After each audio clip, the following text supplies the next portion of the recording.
Yaka kopota na motema na ngaoyeba. Bebe na ngaye baloyo na kobeta tolo na yo. Ile save bikuma na kobeta tolo na yo. Basusu balo baka ukaba molimo nzoto teka mobali na ngamoko. Abalanga na ngongo. Tolata alliance. Tosala mariage. Botika botika langaye. Likamba concert ya yo arena ya Fally Ipupa esili. Donc a beti esili banalise ce que bandi. Analyse c'est le Sandra la grande.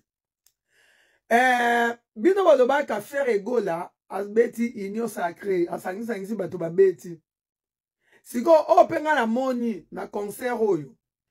E beta mi pega union de sacré. Ezaki union de sacré puisque Marka ba invité oyo bazalaki wana. Baleki na mutu oyo bengisaki bango na moto na kati ya France. Po place bayaka morana bazali. Mwana mwasi wana soko moninga ba vi na ye nanu na internet. Ndoki. Badaju banaza ba Yusufa. Banani bele bazalaki wana. Baza bato de bazara maman impact na kati ya Paris wana. Bana wana mike ba génération bana na biso balandaka bango fort. Sikoyo tango bayoki ke ndacho ke beta place boy. Nazo ke beta place boy ya kamonga ke beta place boy. Bango ndeso bakoya. Mwana mwasi wana zaka soka pesika annonce kaka. O na ko beta place boy. Kala mingi to yoka batike sile. Siko tango bayoka ka beta place boy.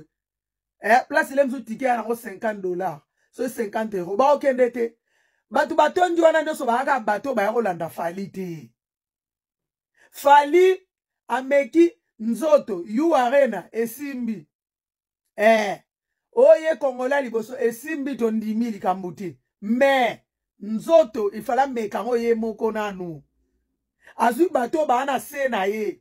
Azuka ba gas ba wete. Azui ba petit Fally. Azui batu na ye onyoso memaki wana.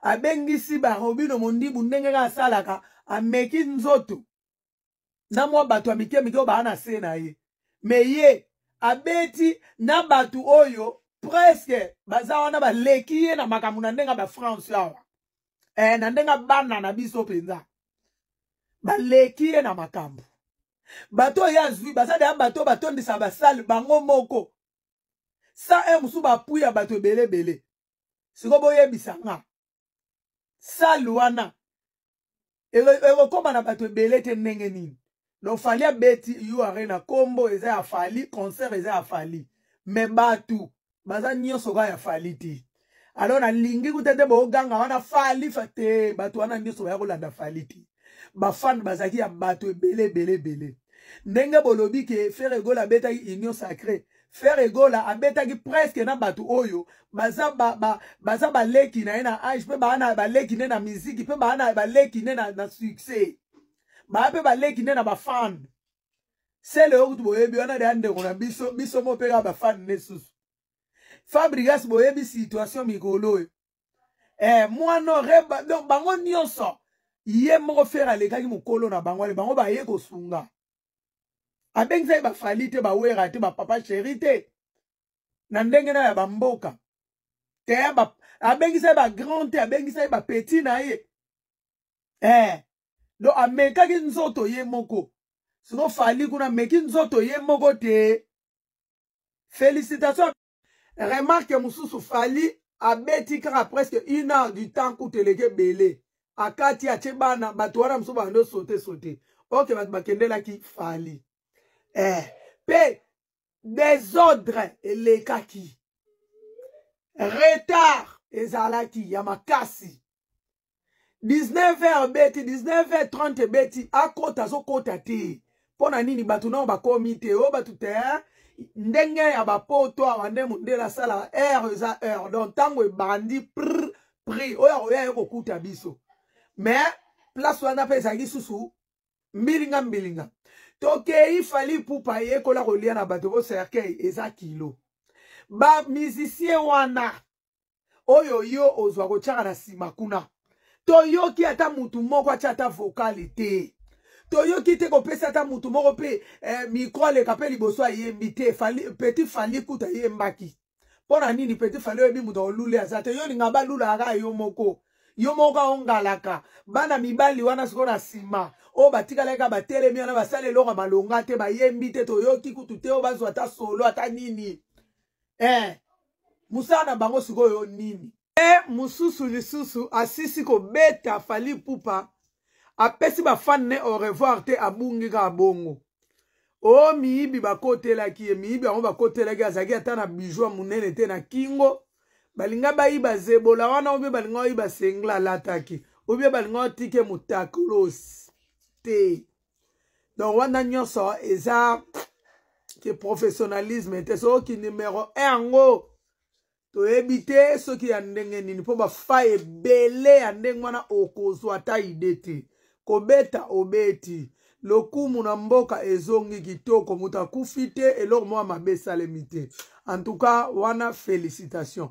mais ki numéro 1 nyonso fo elekaka bien mpo bino après nzambe ezaka bino siko soki mwa biloko wana ezali seke boza mpe kaka bato nde baloba mutu nyonso azaka mpe kaka na faute mutu nyonso azaka mpe na faille donc yango wana nde ifo boyebake bozaka bato bozaba extraterrestre te mutu mibimba baconcert ezalaka molili ezalaka shosho mbangu baspectacle malonga te sho ayembi ndambu bo atiki abindi ndambu bo atiki atie micro boye po ayokake bato bayebi banzembo na orke bato bayebi banzembo na po eza pasi te yo batielo oraga po sisa oyemba ofoza na mitu neti ya biso boye double to visa seconde chance Après Abidjan, Fergola le Padré se rendra à Nairobi, Kenya pour son concert à Nairobi Polo Club ce 2 décembre avant de retourner aux USA pour continuer sa tournée américaine. 9 décembre 2023, The Greek Los Angeles. 16 décembre 2023, Broehouse Chicago.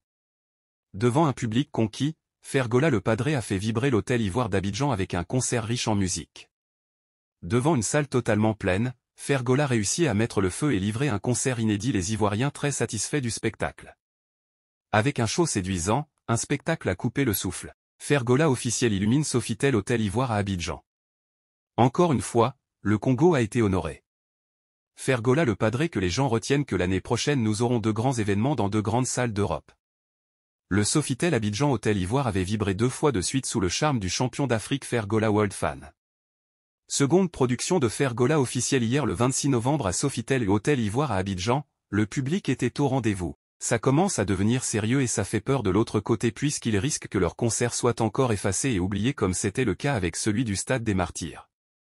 Pikam Bayabo, directeur artistique et arrangeur de son de Fergola, assure à tous les Gaulois que l'année prochaine l'artiste musicien ferait faire 2 grandes salles en France français. Pouvez-vous déjà imaginer? Si Fergola le Padré a un frère dans la musique congolaise, et oui, c'est bien Céléo. On rappelle que l'artiste musicien Céléo était la première personne qui avait annoncé le concert de Ferré au Stade de Martyrs avant que l'annonce soit officialisée par ses communicateurs. Et là le duc de Bandal vient encore d'annoncer une grande production pour celui qu'il appelle professeur de son élève pour l'année prochaine, soit 2024 à Paris. À suivre. Plusieurs médias français donnent la couronne de la rumba congolaise à Fally Ipupa. RFI, retour en images du méga show de Fally Ipupa à Paris. Le roi de la rumba congolaise a fait vibrer le public pendant plus de 2 heures, dans la gigantesque salle de l'U-Arena à la Défense, la plus grande d'Europe. Fally Ipupa s'est produit au son des musiques urbaines africaines, accompagné de son orchestre, de ses danseurs et danseuses. Coucou mes Diamonds, ils sont habités non seulement par la passion de la musique et de la création, mais aussi par les qualités essentielles sans lesquelles rien de vrai, d'authentique et de sincère ne serait possible. Cette chaîne humaine à la fois professionnelle mais aussi, en un sens, fraternelle et bienveillante, a su conjuguer les différences, les complémentarités et singularités de tous et de chacun. Conforté par la réalisation enthousiaste de Michel Bass MRNGO, ce lien entre des individualités solidaires, ancré dans les principes communs, s'est consolidé et agrandi au fil de la réalisation du titre Love Story. Je remercie l'ensemble des musiciens, à commencer par le grand Francky Mullet, ingénieur du son de Ikeris Prodé, dont les compétences, le professionnalisme, le perfectionnisme n'ont d'égal que la haute estime et la pleine et entière confiance que nous lui portons. À chacun des musiciens un grand merci et ma profonde gratitude, Kisangwa Junior batteur, il percute avec l'exacte mesure s'ajustant à la perfection au rythme des chœurs. Michel Basse ponctue de sa basse efficace les fondations harmoniques. Kimi Tamba époustouflant d'externe des cordes, véritable magicien prestidigitateur, fait parler sa guitare. Entre ses mains, la guitare est comme dotée d'une âme. Elle nous parle, elle entre en totale et immédiate connivence avec la chanson. Aussitôt devenue indissociable et indispensable au plaisir de nos sens, la flûte fait corps à corps avec la chanson et lui offre un acte d'amour vibratoire inoubliable. Un grand merci Draman Dambel pour ta présence. Un merci tout spécial au doyen Bello Combat, un extraordinaire percussionniste.